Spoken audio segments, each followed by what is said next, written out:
Mi nombre es Carolina. Mi nombre es Carolina Busto y desde Humana Consultores les doy la bienvenida a esta charla que hemos preparado en la implementación de la norma chilena 3262, la versión 2021 de igualdad de género y conciliación de la vida personal, familiar y laboral.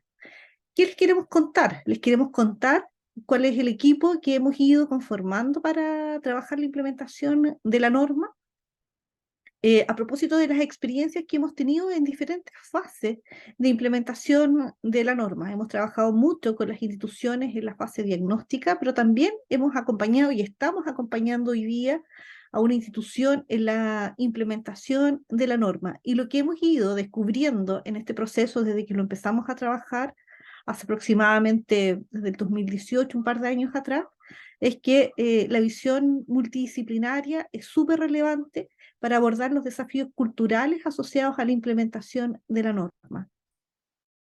En general, como la mayoría de los sistemas ISO, y esta norma lo es también, hay una importante gestión documental asociada a la implementación de la norma. Sin embargo, el desafío es cultural y desde ahí la mirada de diversos profesionales en la implementación de la norma ha sido muy valioso para atender la complejidad de los fenómenos que surgen asociados a la implementación de la norma. Y con eso me refiero a los procesos comunicacionales, los procesos legales asociados, los procesos de la cultura predominante, ¿no es cierto?, cómo va cambiando y cómo pretende ir cambiando para sentar las bases que permitan en el tiempo generar una cultura más igualitaria, diversa e inclusiva. Así que quiero partir eh, presentándoles el equipo que hemos ido conformando. Es un equipo profesional donde habemos un par de psicólogos, ¿no es cierto? Y psicólogas, está Andrea, Ana, estoy yo, y luego vamos a tener posibilidad de escuchar también algunas temáticas que lideran ellos en estos temas. También tenemos abogados, ¿no es cierto?, con especialidad también en materias de género que nos acompañan con distintas visiones, tanto para ir apoyando el cumplimiento del marco legal asociado a la NSH 3262, pero también para ir construyendo algunos procedimientos exigidos por la norma y que tienen que ver con temas, por ejemplo, de acoso sexual, acoso laboral y temáticas de violencia intrafamiliar. Alejandra y ella como periodista nos apoya en la norma, que es en los temas comunicacionales. Esto, como es un proceso de cambio al interior de la organización, debe ser comunicado desde el inicio y, por supuesto, con el sponsor de la alta dirección. En función de eso, la comunicación también resulta ser relevante. Y también nosotros tenemos una antropóloga en el equipo, Beatriz, que también nos da esta mirada sistémica de las organizaciones y de las culturas organizacionales, cómo se van transformando. Así que en un momento más, cada uno y cada una de ellas va a tomar un tema y por breves minutos también lo va a desarrollar con foco en la norma, qué es lo importante, qué es lo relevante. Algunas estadísticas que les quiero compartir de por qué es interesante trabajar la igualdad de género tiene que ver un poco con la naturaleza del mercado de recursos humanos y cómo este se está moviendo. Hay algunas tendencias mundiales de recursos humanos que hablan, ¿no es cierto?, de la salida masiva de profesionales de diversas organizaciones y, por otra parte, la dificultad para poder captar talento profesional a la organización. Y eso nos pone en un escenario y pone a las organizaciones en un escenario súper complejo. Y diversos estudios han ido visibilizando qué es lo que se está valorando hoy día en el mercado. Y mucha de esa valoración que hacen los nuevos profesionales o los profesionales que están buscando trabajo tiene que ver con estrategias de diversidad e inclusión. Hay una ganancia en las empresas, hay una ganancia en imagen, en prestigio, en identidad pública, cuando trabajan temas relacionados con la diversidad y la inclusión. Aquí hay un estudio, ¿no es cierto?, de McKinsey, que nos habla justamente de lo que reportan las compañías diversas, ¿no es cierto?, entendiendo que la igualdad de género es un tema que obedece a la gestión de la diversidad y también algunos impactos relacionados con el compromiso con la diversidad está relacionado con un liderazgo además más efectivo. Un 76% promueve una cultura de trabajo en equipo, 74% estimula la confianza y 73% nos habla de que alienta la innovación versus 44% en pares de empresas menos diversas y 74% influye positivamente en los valores de la organización. Entonces, cuando tenemos liderazgo en las organizaciones más diversos, liderazgo, ¿no es cierto?, que trabajan y valoran la diversidad y el género como parte de la diversidad, también vamos a poder evidenciar impactos positivos para la organización en diferentes ámbitos. Y esto hoy día está siendo muy valorado por los profesionales. Hay otros estudios también que indican, ¿no es cierto?, cuán atractivo es hoy día profesionales incorporarse a empresas que declaran su gestión inclusiva y del talento, o a empresas que declaran, por ejemplo, medidas de conciliación, algo que forma parte de lo que promueve esta norma. Sobre todo después de la pandemia, la valoración de las medidas de conciliación no solo ha sido atractiva para los nuevos profesionales, sino que también para los profesionales de distintas generaciones que hoy día ven en las jornadas flexibles una posibilidad de trabajar conciliando diferentes aspectos de su vida. Y ahí no solamente pensando en hombres y mujeres casados o casadas y con hijos, sino que también en profesionales jóvenes, ¿no es cierto?, sin hijos o no en una relación necesariamente, pero que ven en la conciliación o en las jornadas flexibles, por ejemplo, las oportunidades de desarrollar los otros aspectos de su vida. Entonces, de todas maneras, ¿no es cierto?, la gestión de la diversidad y en particular, en este caso, la igualdad de género a través de la implementación de la norma, trae a la empresa consecuencias favorables, que ustedes van a poder evidenciar en la medida que hagan seguimiento de los indicadores asociados a la norma. Y esta norma, ¿no es cierto?, ¿qué es la norma? Para quienes no se han familiarizado mucho con ella, es una norma chilena autorizada por el INN, cuya primera versión impulsó el Servicio Nacional de la Mujer por ahí cerca del 2010. El 2012 sale su primera versión y el 2021 se aprueba esta segunda versión de la norma chilena, cuyo objetivo es poder trabajar o implementar un sistema de gestión de igualdad de género y conciliación de la vida laboral, familiar y personal en la lógica de la corresponsabilidad. Es un instrumento o es una norma de carácter voluntario. En Chile no hay una legislación en materias de igualdad de género, salvo en el servicio público para los directorios de las empresas privadas. Por lo tanto, es una norma de cumplimiento voluntario. Hoy día en Chile, y ustedes lo pueden verificar en el Ministerio de la Mujer e Igualdad de Género, no hay más de 100 empresas certificadas en la norma, ¿no es cierto?, lo que nos abre infinitas posibilidades respecto de poder diferenciarnos como empresas cuando implementamos este instrumento. Entonces, es un instrumento de gestión que establece requisitos que las organizaciones deben cumplir para avanzar en igualdad de género y conciliación en la lógica de la corresponsabilidad, promoviendo un mayor compromiso, desarrollo y bienestar de las personas que las integran. Es una norma de cumplimiento voluntario, puede ser implementada en cualquier organización, independiente del tamaño, del rubro y el sector, y es más, dentro de una organización, no necesariamente toda la organización es necesario que certifique. La organización puede ir definiendo en el alcance cuál es la dotación, las matrices o las oficinas que entran en una primera etapa de certificación, y sigue la misma lógica que las normas ISO 9001, 14001, 18001. Por lo tanto, si ustedes en sus empresas tienen implementado una norma ISO distinta a esta, es muy fácil de sumar al sistema integrado de gestión la norma chilena, principalmente los aspectos documentales. Ahora, eso, ¿no es cierto?, la norma lo solicita como evidencia de cumplimiento, la gestión documental.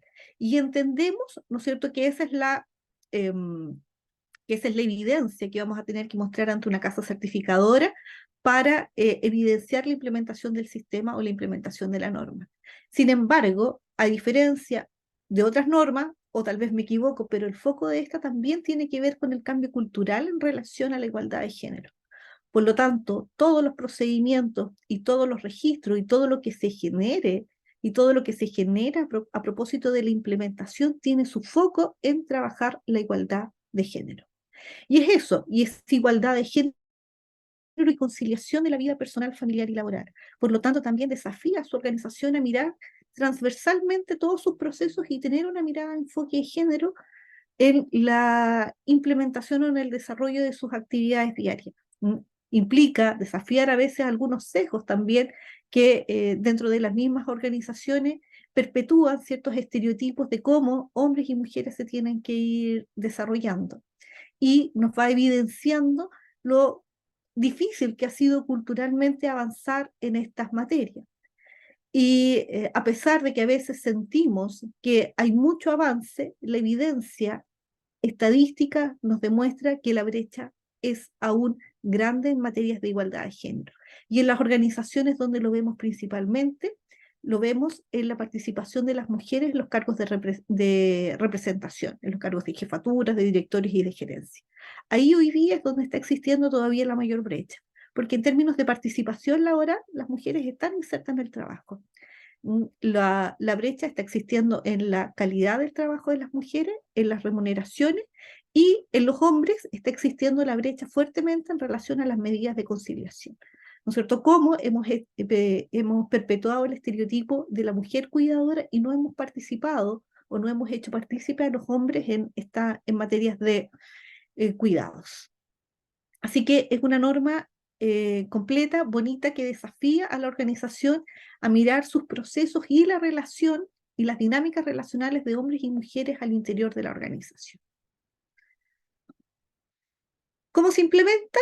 Se implementa en varias etapas. La primera etapa y lo más relevante es el compromiso de la dirección. Como todo proceso de gestión de cambio, ¿no es cierto? Es fundamental el compromiso de la alta dirección. Nosotros sabemos que un proceso tiene que tener un sponsor poderoso y la norma lo dice, lo establece y lo pide, ¿no es cierto? Luego de este compromiso de la alta dirección, en la etapa del diagnóstico, ¿no es cierto? Ya podremos hablar un poquito más de eso.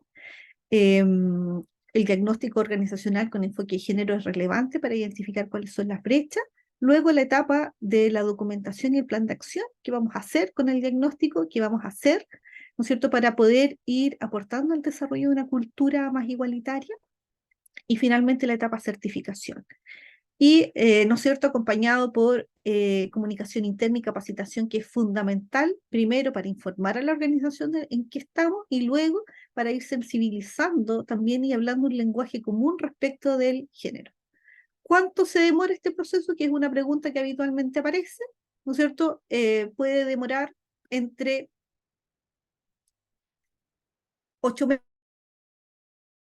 porque no depende tanto de la empresa que asesora la implementación de la norma, sino que también depende mucho de los tiempos que la empresa tenga para poder dedicar a la implementación de esta norma de igualdad de género.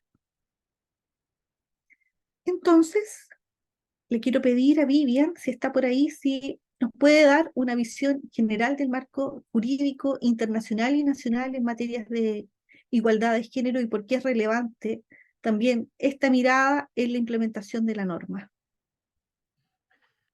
Aquí estoy. Muchas gracias, Carolina. Buenos días a todos y todas.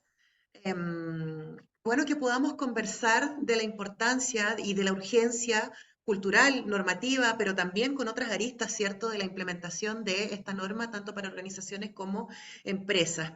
Porque, como, bueno, bien sabemos, estamos en una cultura en donde hay roles súper definidos entre hombres y mujeres, para qué decir también en caso de las diversidades o disidencias sexogenéricas, ¿cierto? Y en donde no hay a veces una claridad de cómo los espacios de trabajo pueden, por un lado, hacer una bajada normativa de una serie de obligaciones que ha contraído el Estado, porque, por cierto, la igualdad de género es un marco legal y normativo que es obligatorio tanto para el sector público como el sector privado en muchos de sus aspectos. Pero por otro lado está que hay espacios, empresas que están interesados en poder contribuir a este cambio cultural y qué mejor forma de poder hacerlo con el apoyo y acompañamiento, ¿cierto?, de la implementación de este sistema de gestión. ¿Sí? Perdón, no sé si alguien me habló. No, está bien, sigue, te escuchamos bien, Vivi.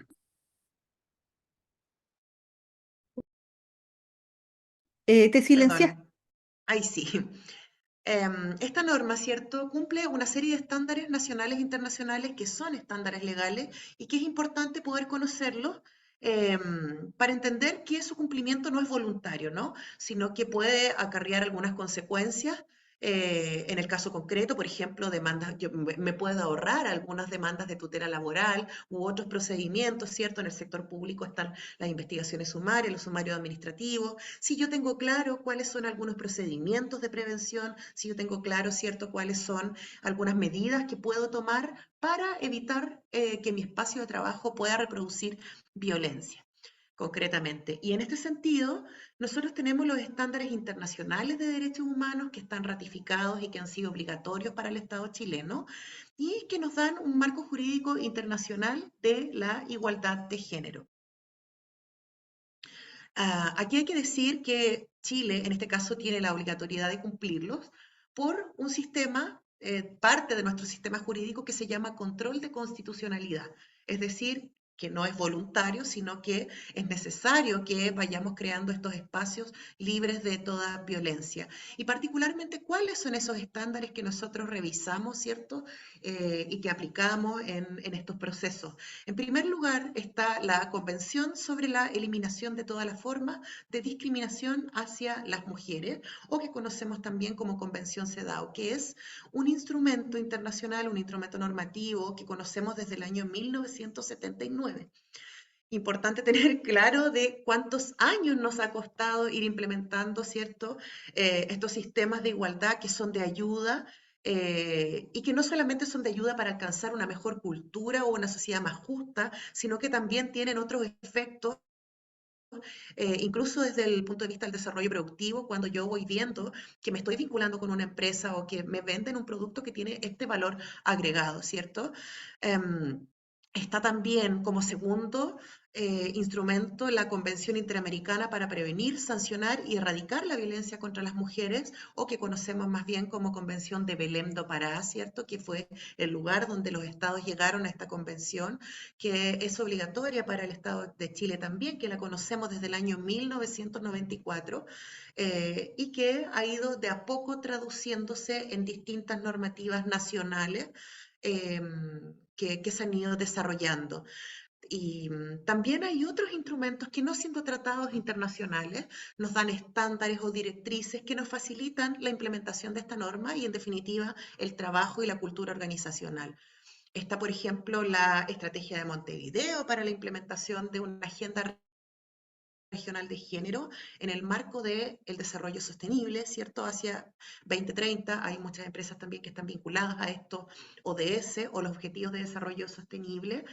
Está la Declaración y Plataforma de Acción de Beijing, que hace todo un desarrollo de lo que significaría la democracia paritaria o de por qué los estados o los países deberíamos tender a crear todas las condiciones para que todas las personas puedan desarrollarse socialmente en condiciones efectivamente igualitarias. Em, Está la estrategia de Montevideo para la implementación de la Agenda Regional de Género.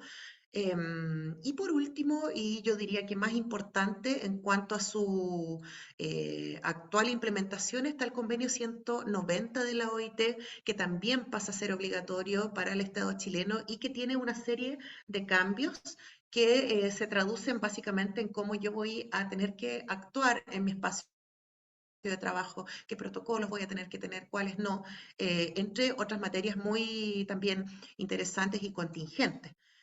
El convenio 190 de la OIT puntualmente nos habla del respeto que tienen todas las personas a un trabajo libre de violencia y de acoso, que es algo bien amplio y que puede ser quizás un poco difícil de comprender y de digerir si no es con el apoyo y la implementación de estos procesos que nos van señalando la urgencia de esta actualización también institucional y normativa.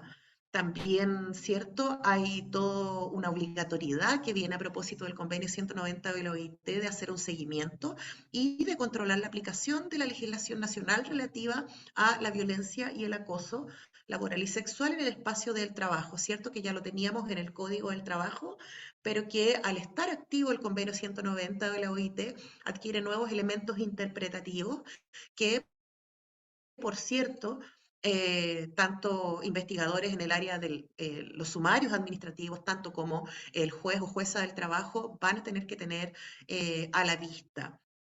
Hay una serie de normativa nacional, ¿cierto?, que se ve impactada con el ingreso y la vigencia de estos tratados. Si uno va al Código del Trabajo, por ejemplo, el artículo 2, que define la definición de acoso sexual, acoso laboral y actos de discriminación, va sufriendo algunos ajustes y que la implementación de esta norma nos puede permitir no cometer algunos errores, ¿cierto?, en este procedimiento.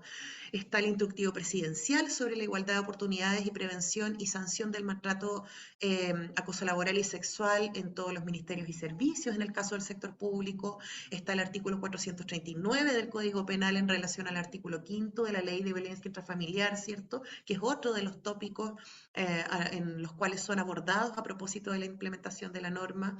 Está el artículo 5 del Código del Trabajo, que en relación a la Constitución nos habla de la dignidad humana y del derecho a la intimidad y la vida privada, así como otra normativa también que está diseminada en distintos lugares del Código del Trabajo, que apunta principalmente a la actualización en todo lo que conocemos como igualdad de género y prevención y sanción del maltrato laboral y del acoso sexual y laboral por otro lado. Está el artículo 160 del Código de Trabajo, el 184, el 211, ¿cierto?, que regula todo este procedimiento de investigación que deberían tener.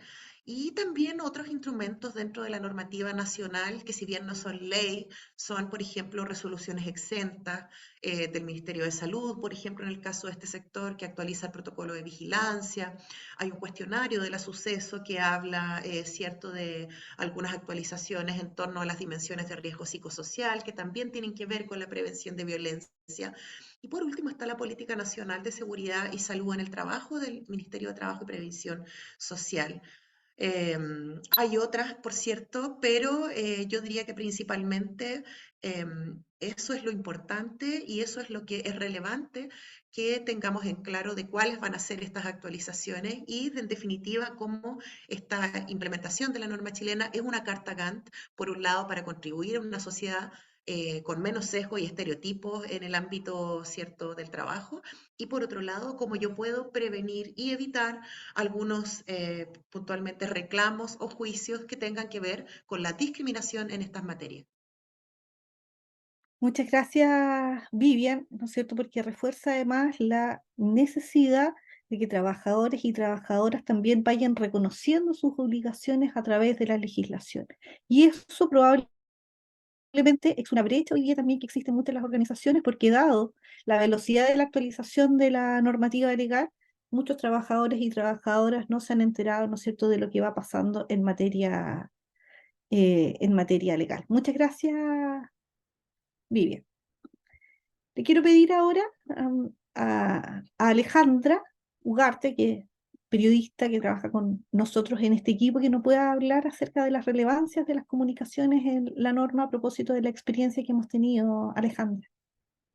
Ya, Carolina. Bueno, buenos días a todos y todas. Qué gusto tenerlos aquí para que conozcan la experiencia de Humana en la implementación de esta norma. Específicamente, bueno, yo voy a ser muy breve. En el ámbito de las comunicaciones es clave acompañar la implementación de la norma con una estrategia de comunicaciones, ya que va a ser fundamental ahí complementar la toma de conciencia que requiere una transformación cultural de este tipo en una organización. Y en ese contexto es súper importante considerar los ritmos de la organización para no provocar rechazo, ya que muchas veces no es tan fácil hacer estas transformaciones en organizaciones, sobre todo como las que hemos trabajado, que son altamente masculinizadas, y cualquier cambio que se haga al interior en el marco de esta implementación requiere ir graduando e ir entendiendo la cultura actual y pudiendo hacer el traspaso gradualmente, ¿no? Ahí es clave, por ejemplo, el uso de un adecuado lenguaje. Si bien implementamos el lenguaje inclusivo, hay que hacerlo también de acuerdo a la organización, al estado inicial y al estado deseado al que queremos llegar. Y luego, bueno, lo que se hace también es se identifican todos los elementos con el trabajo diagnóstico para la elaboración de una política de comunicación y sensibilización que va acompañada además de la capacitación respectiva en el contexto de la implementación de esta norma.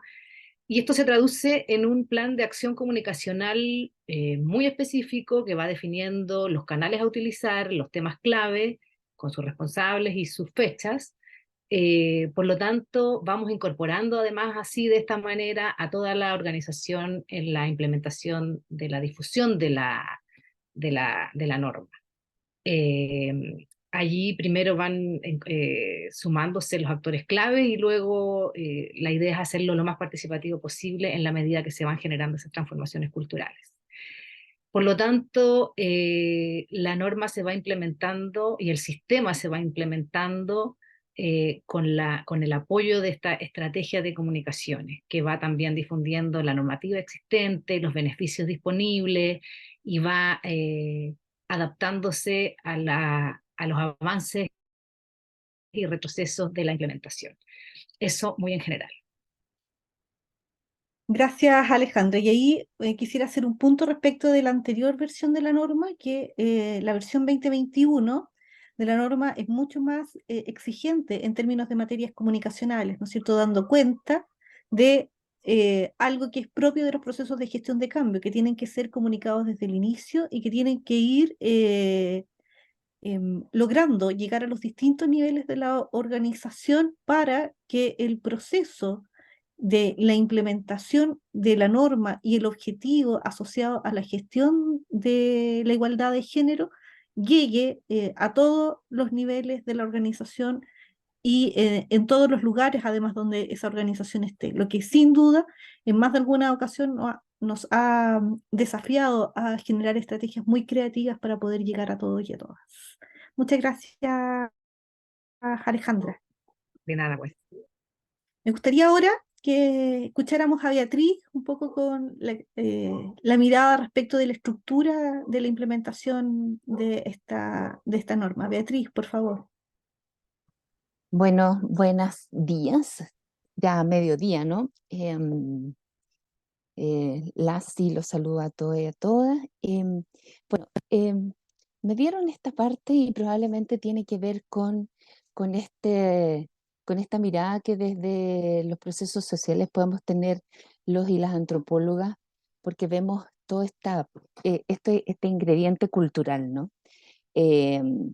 Y que en el caso de la implementación de la norma le asigna un rol bastante significativo a la existencia de un equipo, de este comité que ahí Carolina está proyectando como en una estructura casi de organigrama, ¿no? Este comité tiene un rol clave porque, tal como Carolina decía, la implementación de la norma implica el desarrollo al menos de estas 4 etapas, ¿no? 4 etapas que pueden demorar 6 meses, 8 meses, 1 año, 2 años, en fin, dependiendo de la organización en donde se ha decidido implementar la norma. Entonces, ¿cuál es el rol de este comité? Que es clave que se constituya desde el inicio, casi desde el nacimiento del deseo de la implementación de la norma. Y este es un comité que impulsa, que guía, que le da la dirección, que le da la energía y la dedicación al proceso de implementación de la norma. Entonces, ¿cuándo se constituye? Bueno, desde el inicio. ¿Por quiénes se constituye? Bueno, por la alta dirección, de todas maneras, que es quien de alguna manera en nuestras organizaciones que tienen esta condición de jerarquía, ¿no? Se requiere, por lo tanto, de gerentes, gerentas, de directores o directoras, de quienes están dirigiendo las instituciones. ¿Qué tan diverso es este comité? Bueno, este comité debiera ser diverso. No solamente implicar en su conformación a quienes están en el ámbito de los recursos de la gestión de personas, sino que también a quienes están en el mundo de la gestión programática o de la gestión operacional o de la producción dentro de, si estamos pensando en organizaciones privadas tanto como públicas, ¿no? Entonces, es un comité diverso, en donde se implica la gerencia, donde se implica también, si existe, en gran parte de las organizaciones existe la presencia de las asociaciones de funcionarios o funcionarias o la representación de eventualmente de sindicatos de las empresas. Entonces, este es un comité que lidera, que es diverso, que se constituye con la alta gerencia y también con la representación de funcionarios y funcionarias, empleados o empleadas de distintas áreas de la institución o de la organización. ¿Cuál es el objetivo? La implementación, el ir desarrollando cada una de las etapas de la implementación de la norma. Entonces son quienes tienen que tener muy clarita la carta Gantt la carta Gantt y los objetivos o los logros de cada momento en la implementación de la norma. Por lo tanto, es un comité que tiene que estar capacitado. Entonces, la formación de este comité, el alineamiento de este comité es clave también en el desarrollo de su tarea, ¿no? De su fin. ¿Cómo? Y aquí hay un aprendizaje también en la experiencia humana, es que tienen que tener dedicación. No es una tarea que se hace en el tiempo libre, fuera del horario de trabajo, en fin, tiene que haber un tiempo de dedicación que está eh, incorporado en los KPI, si hablamos en jerga del mundo privado, es decir, en los indicadores, o en los indicadores de desempeño en el mundo de lo público. Es decir, esto es parte de mi tarea, de mi trabajo cotidiano. No es habitualmente se toma y esa es la realidad, ¿eh? No, ¿para qué vamos a andar con,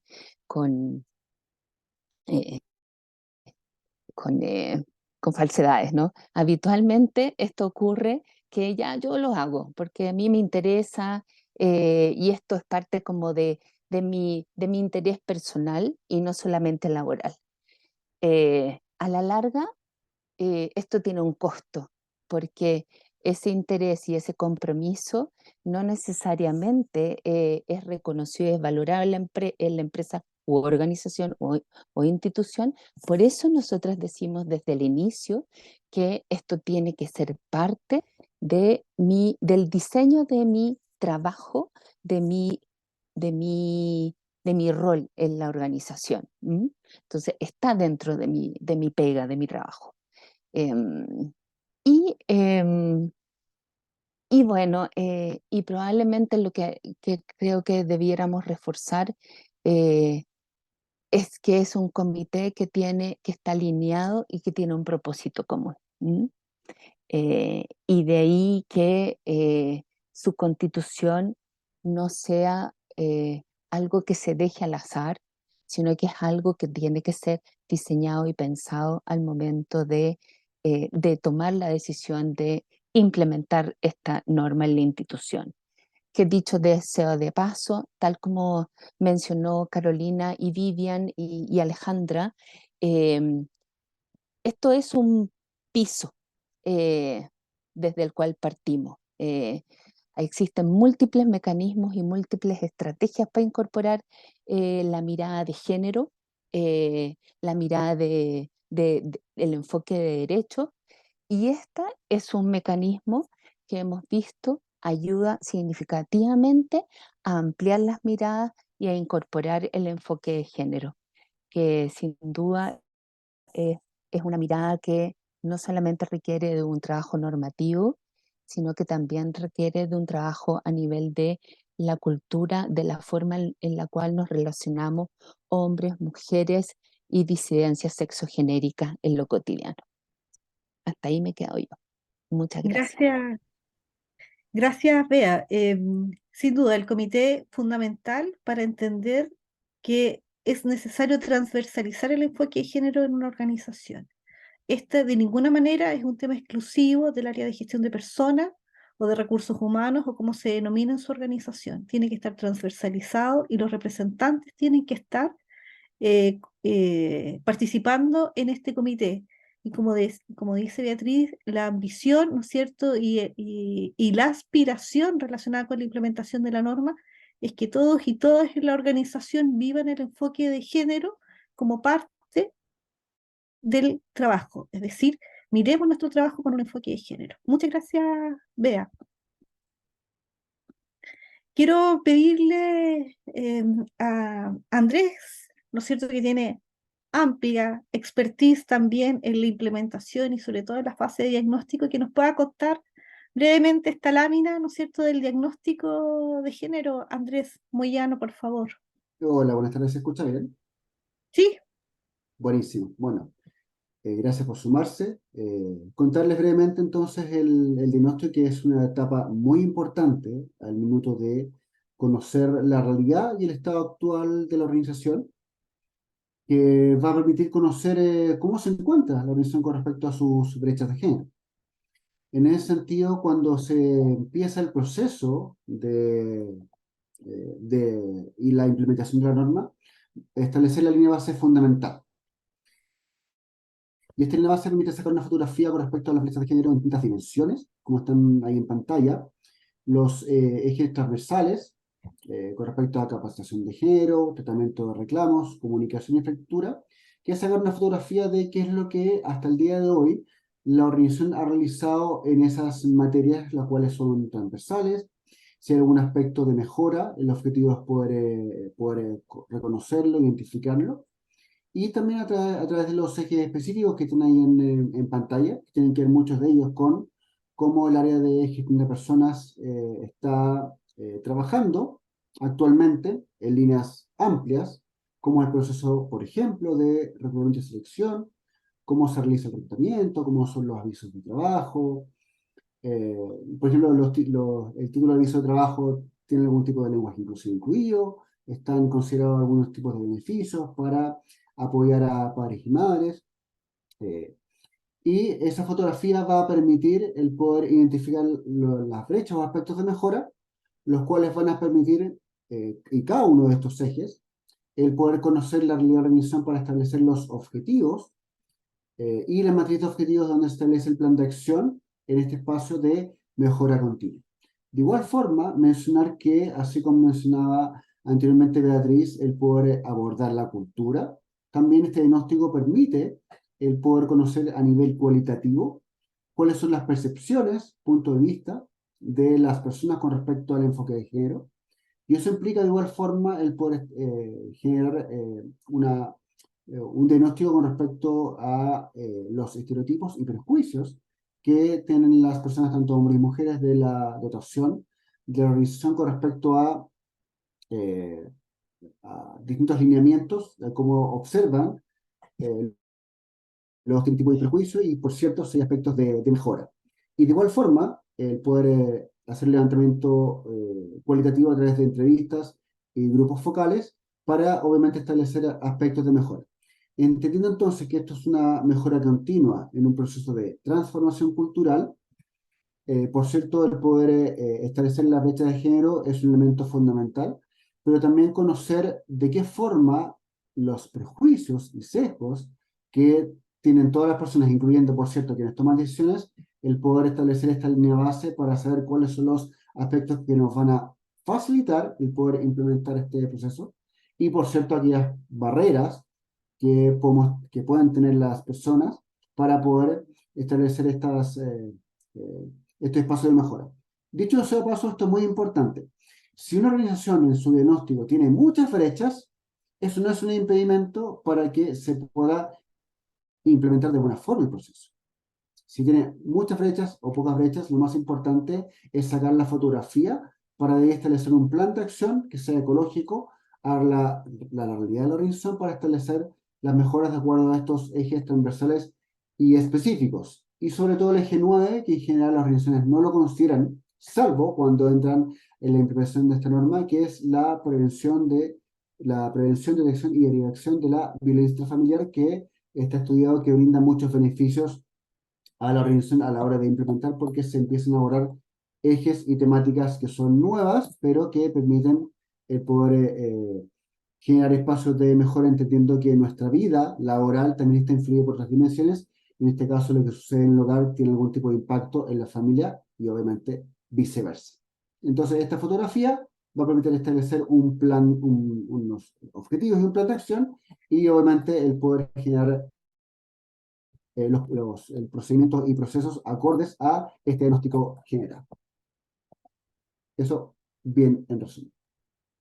Muchas gracias, Andrés. Gracias. Bueno, entonces, hasta aquí, ¿no es cierto? Una vez entendido que esta norma nos impulsa a generar un sistema de gestión de igualdad de género y conciliación, hemos revisado con Vivian los aspectos legales, ¿no es cierto? Y principalmente los convenios internacionales y la normativa nacional vigente que tenemos que considerar al momento de implementar la norma.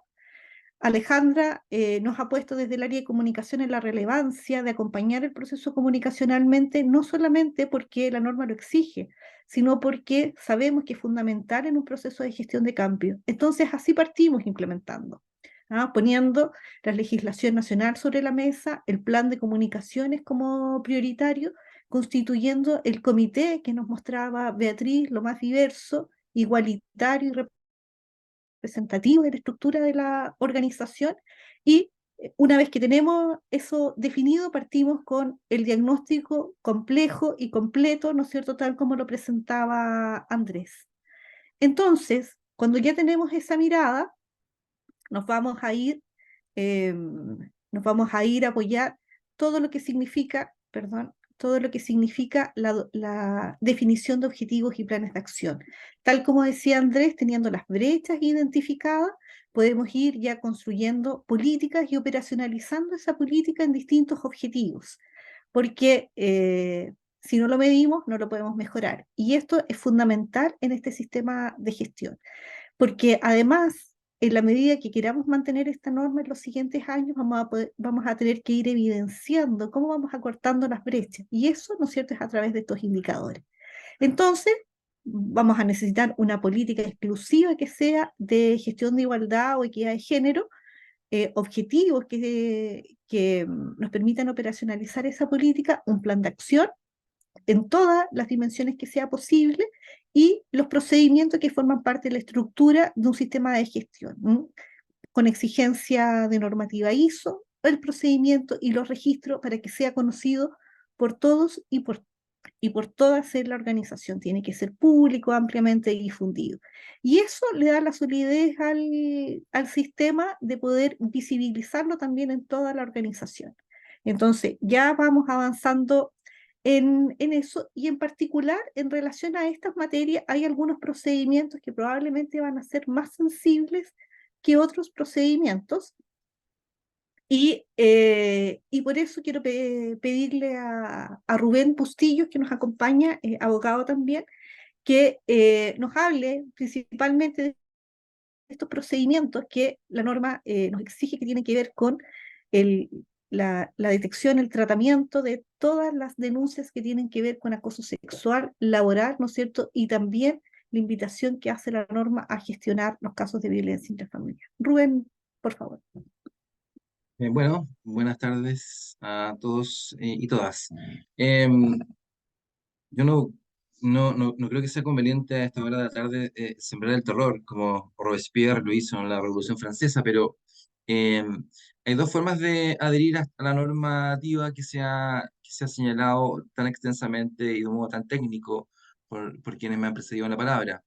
Creo que hay dos formas de adherir. Primera es desde lo moral y lo ético, porque ciertamente como un telón de fondo en lo que se ha dicho está la noción de lo ético, lo virtuoso y lo moral. Esta norma debe implementarse porque en sí mismo lo es. En sí mismo encarna la protección de derechos tan genuinos que no vale ni siquiera la pena ponerlos en discusión a esta altura del siglo XXI. Esa es una forma de adherir. La segunda forma de adherir es por el miedo. Ahí los empresarios del sector público se dividen a su vez en dos tipos de empresarios o miembros del sector público. Aquellos que le tienen miedo a la sanción y aquellos que no. El problema está en que si no implementamos esta norma, las sanciones que el legislador previene en el sector público y privado son las mismas y son graves. Las voy a explicar resumidamente para después dar cuenta de nuestra experiencia jurisdiccional, que creo que es importante. Nosotros en nuestro estudio jurídico estamos todos los días en tribunales, todas las semanas litigamos.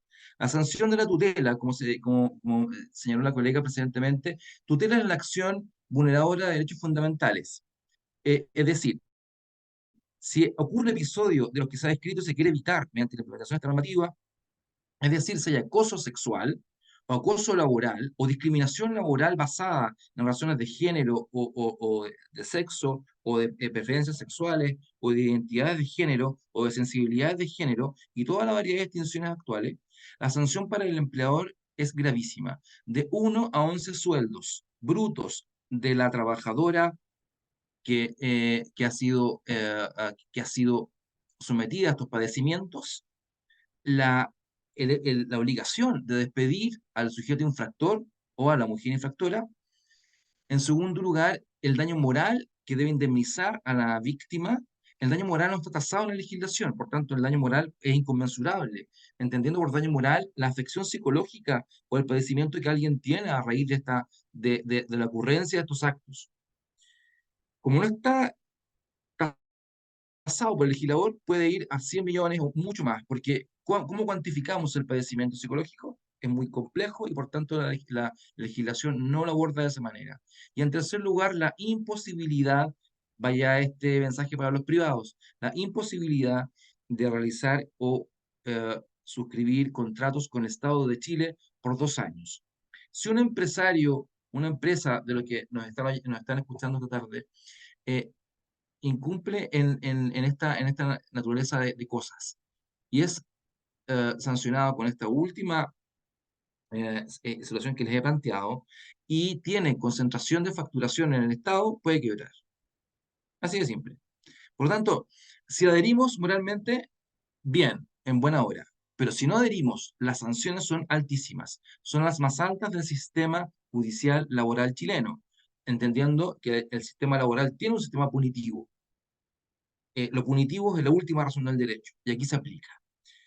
Aplica tanto para el sector público desde el año 2020, una normativa que no voy a mencionar porque es un poco latero darles números, pero del año 2020 entendamos que tanto funcionarios públicos como privados tienen el amparo de la tutela que se conoce en los tribunales laborales ordinarios de justicia.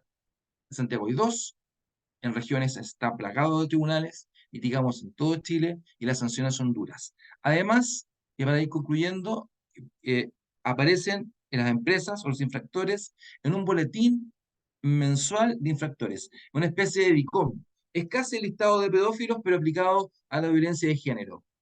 Aparecen además con una mácula en su vida cotidiana organizacional. Hay un grave deterioro de la imagen corporativa. Es decir, el actuar rápidamente implementando esta norma es una labor preventiva que les va a evitar el dolor de cabeza, tener que pagar muchísimo dinero y en algunos casos ir a la quiebra, y por otra parte ser gravemente eh, eh, signados como violadores de estas normas en un boletín de circulación nacional. Le cedo brevemente la palabra al asociado del estudio jurídico, Sebastián Gutiérrez, quien va a hablar de la experiencia jurisdiccional diaria. Es decir, yo les di un marco teórico de lo que puede significar no hacer esto. Sebastián entra en la arena de los tribunales. Sebastián, por favor. Muchas gracias, Rubén. Muy buenas ya tardes para todas y todos. Gracias por esa breve introducción y también por todo lo que nos ha explicado el resto de los colegas. ¿Cuál es la perspectiva? ¿Cómo tribunales han enfrentado esto? Tenemos que partir de la base de que para tribunales y enseñanza que tenemos que aplicar todos aquí, la empresa debe ser entendida como una verdadera ciudad, es decir, la ciudadanía empresarial. Ciudadanía que está compuesta por los trabajadores, trabajadores a los cuales tienen trabajadores y trabajadoras a los cuales tienen derechos, derechos que van más allá de los derechos civiles o políticos que comúnmente hemos conocido o se han desarrollado a lo largo de la historia, no solo en nuestro país, sino a nivel mundial. Entonces, si vinculamos todo esto junto con la figura de la tutela, los tribunales de hoy en día se están encargando permanentemente y diariamente de velar por el cumplimiento de los derechos fundamentales en la calidad de los trabajadores y trabajadoras. ¿De qué derecho hablo? No solo del derecho a la no discriminación desde la perspectiva de género de lo que hemos tratado en este webinar.